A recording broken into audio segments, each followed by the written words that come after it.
scheduled this weekend, so we're going to take the chopper over and we're going to get ready to chop some dried up grasses that a local shop uses for heat.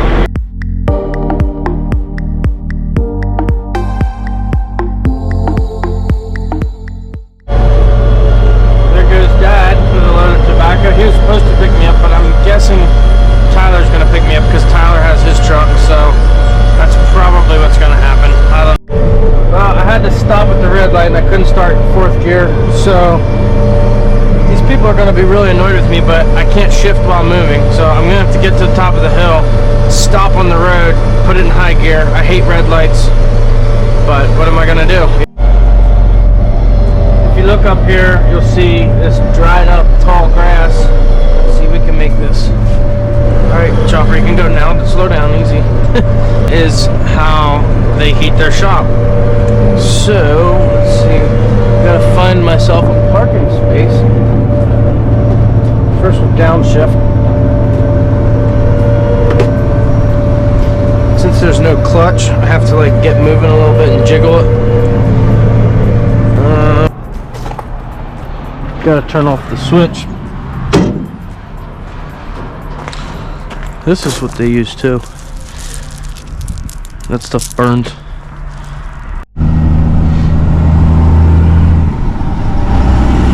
Tyler, where'd you get this shifter?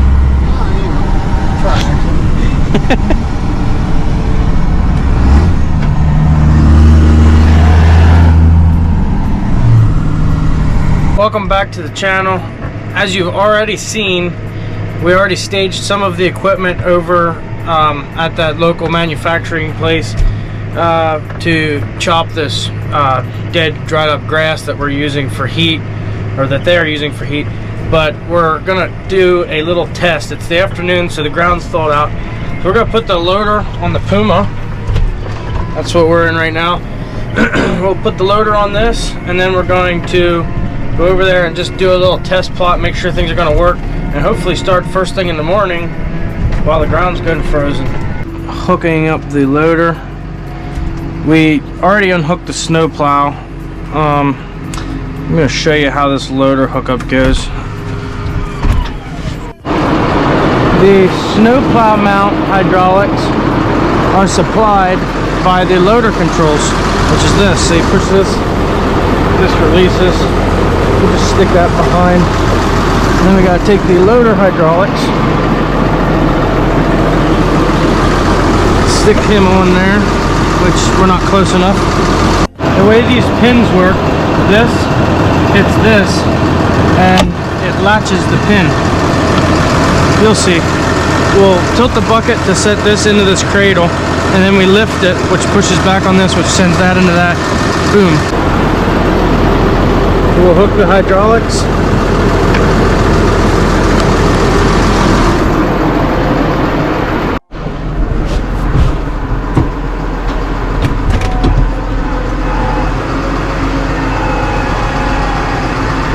Now, by dumping the bucket, it angles it back, and we just gotta pull front until it falls into the cradle. I'm gonna actually back up just a hair, and then lift. Okay, we're not yet in the cradle. It's hard to explain. There we go, it's settled. Now, the pin's dropped in and we're hooked. Our last loader tractor was nowhere close to as good of a design, and oh, the bolts broke. Oh well, we'll have to fix it before next time. Our last loader tractor was a very different design, and it took probably an hour to hook up. This is just simple.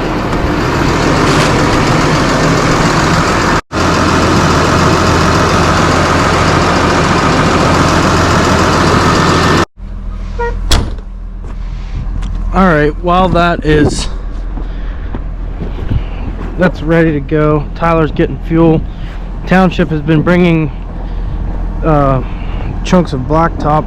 We're making a driveway where there's a mud hole over at the Walnut Hill Dairy. So we're gonna head over there, push that off with the D7. Hopefully they're not too congested over there.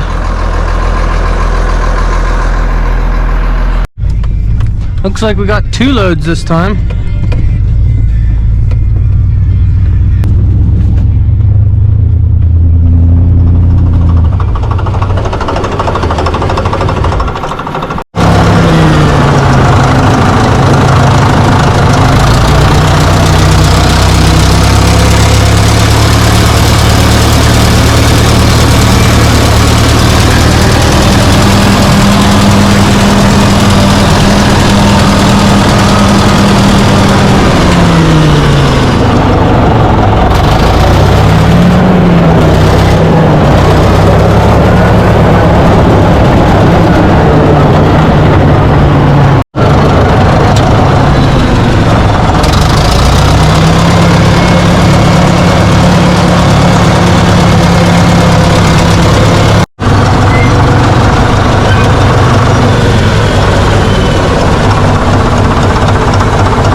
Very sloppy, quick grading job, but time is of the essence. So, it's as good as it's going to be for today.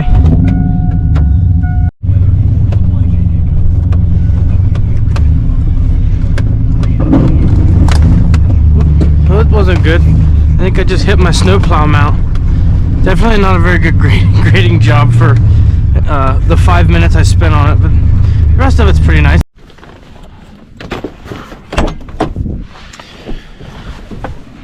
Tyler got the 220 all hooked up to the pick rate, and that is our ride over to the fields. Dad just called me, and the plans changed because it's getting late in the day, and Amish people that strip tobacco for us have to go home. But you know, it's nothing like just for the 18th time changing our plan. So now I need to take a pickup truck over.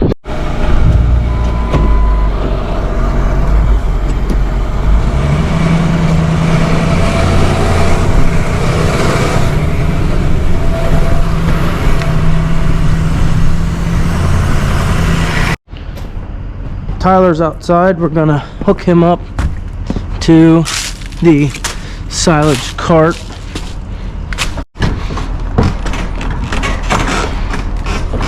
Is there a prop outside?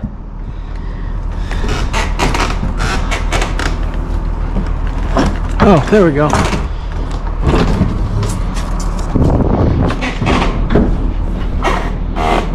What am I hooked on?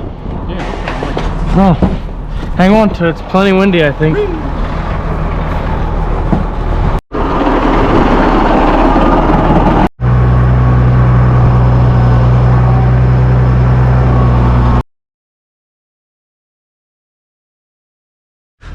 The reason we're not using that one is because it's a truck and wet conditions. Now, if we get to where we can actually get out there when the ground's frozen, maybe tomorrow, we just might get that out and use it. As of right now, we're gonna just use a tractor just to make sure things are gonna go and not be broken.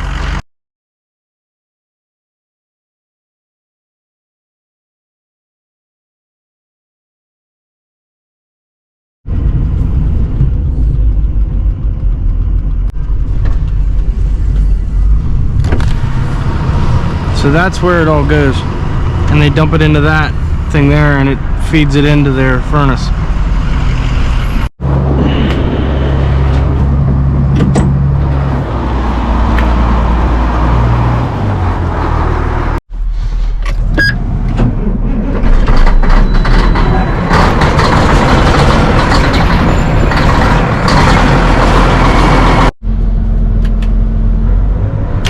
So this is your throttle, 4-wheel drive. This is what turned on the cutter head.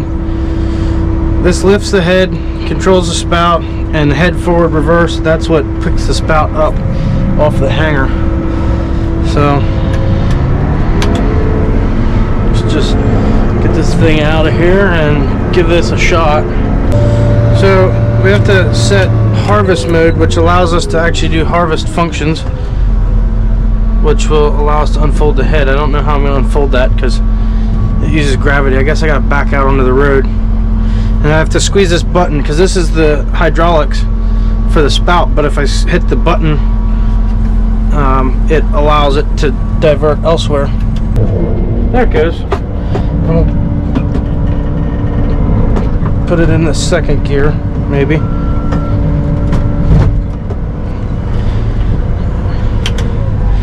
Turn on the cutter head, and then we gotta reverse that to set the metal detector, lift up the spout,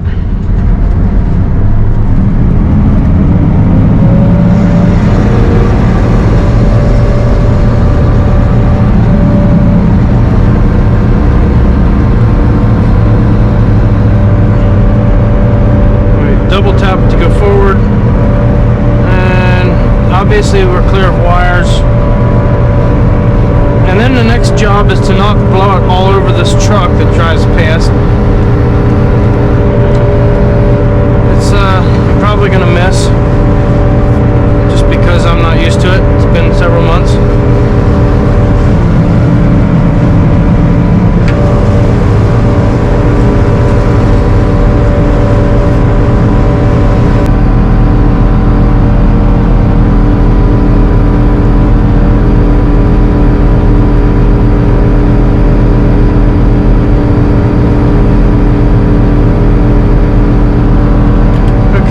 New. Let's shut the cutter head off, shut off harvest mode, and try that again. So that's the harvest light. Turn on the separator.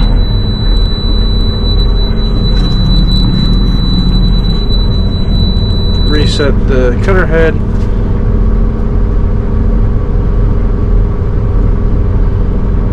Okay, there's something else going on. Let's get out and check it out. Harvest mode. Let's turn the wheel and set the park brake. Let's figure out what's going on with that. It should feed when I shove it into that stuff. Or we're just going to keep piling it on.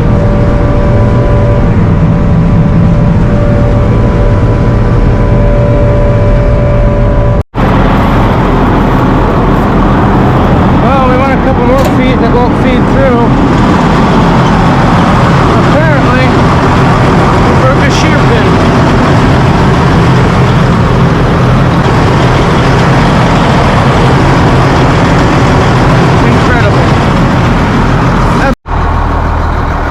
So we gotta line these holes up. I don't know if you can see that or not, but like that. Miraculously, the two pieces, the two shear pins that broke off, fell right there. Normally when I break a shear pin, I can freely spin this thing, but because it's got material jammed up in there, it's very tight. It goes a little bit and then it gets tight, so I gotta get this thing to a position where I can get to. Man, that is something else.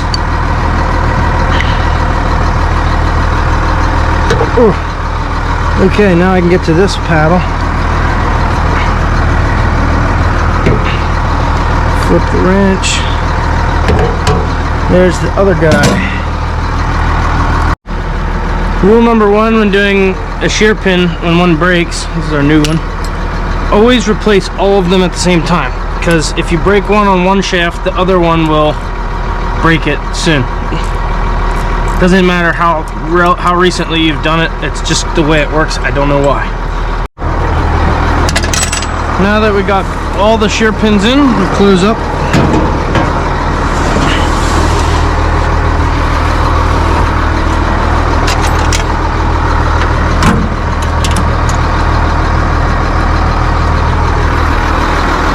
I'm very shocked that my dad hasn't called yet, because he drove past, so I know he knows we're having problems. He usually loses his mind when the chopper's not going. Safe harvest. Light goes away. Now we're going to engage the cutter head.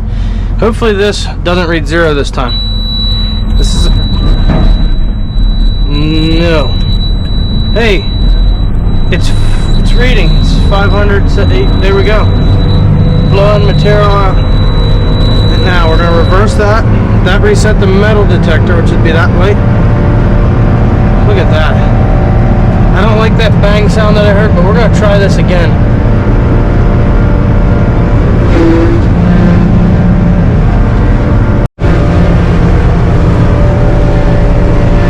Looks like it's about to go through all at once.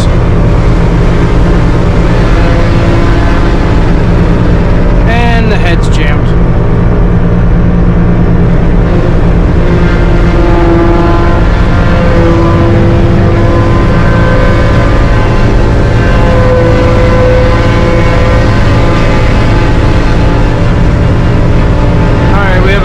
Tree. I'm not going to send that through the chopper because I like this chopper and I don't want to destroy it, and I don't feel like fixing it.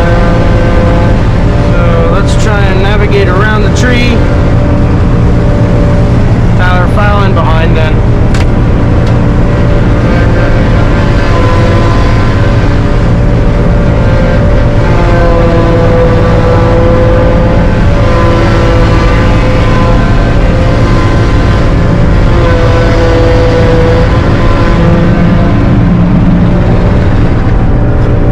Don't hit me.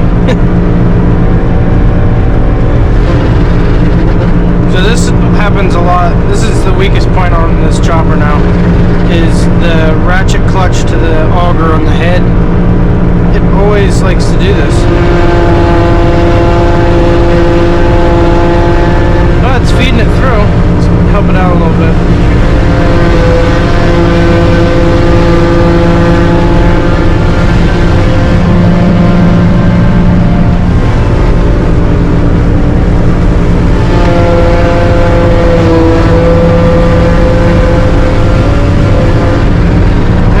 Jammed again. This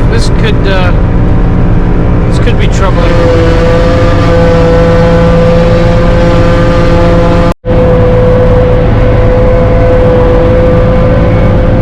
Well, for now it's working. We're still opening the field up.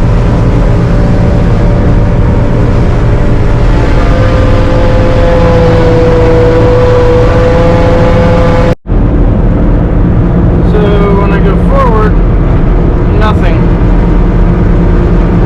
But when I go backwards, the top spins, but the knife underneath doesn't spin. Tyler, we're gonna back up a little bit more. So we gotta get out and get into fact-finding mode on what on earth is going on here.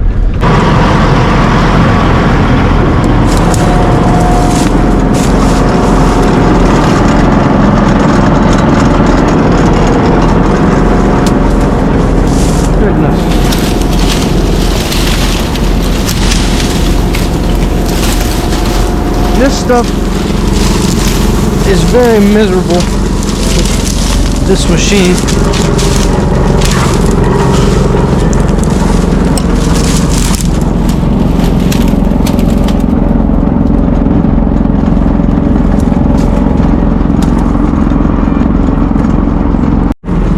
I figured out the problem. This goes straight and then it goes down. So the solution, this piece is bent too. I don't know. It can replace these, but this could be a very big problem. But there's a tree growing in the grass, and I hit it.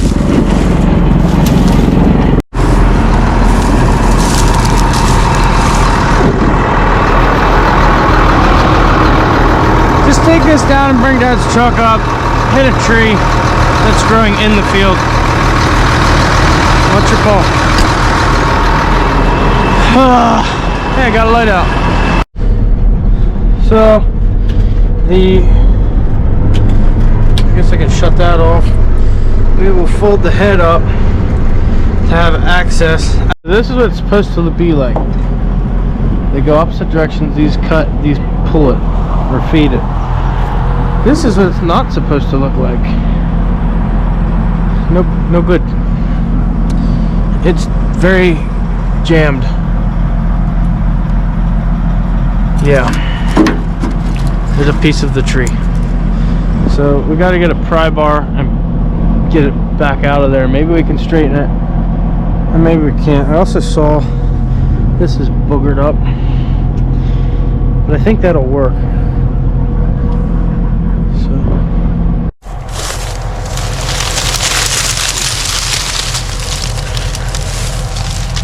yeah, that's not good. It's literally out in the field though.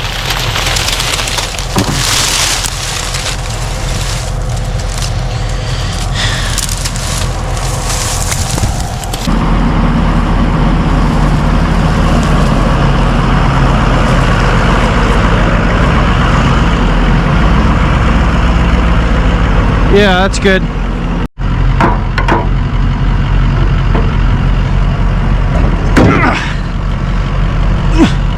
Can you tap front on that? Oh, I see. Right now we're stuck on that. Maybe even a pry bar. My goal is to hammer that straight. This is aluminum. I don't think this is bent. I think that'll spring back, but I think we gotta hit that maybe with a sledge. I think we can make it. To get it to spin? Yeah. So if I pry and you pry.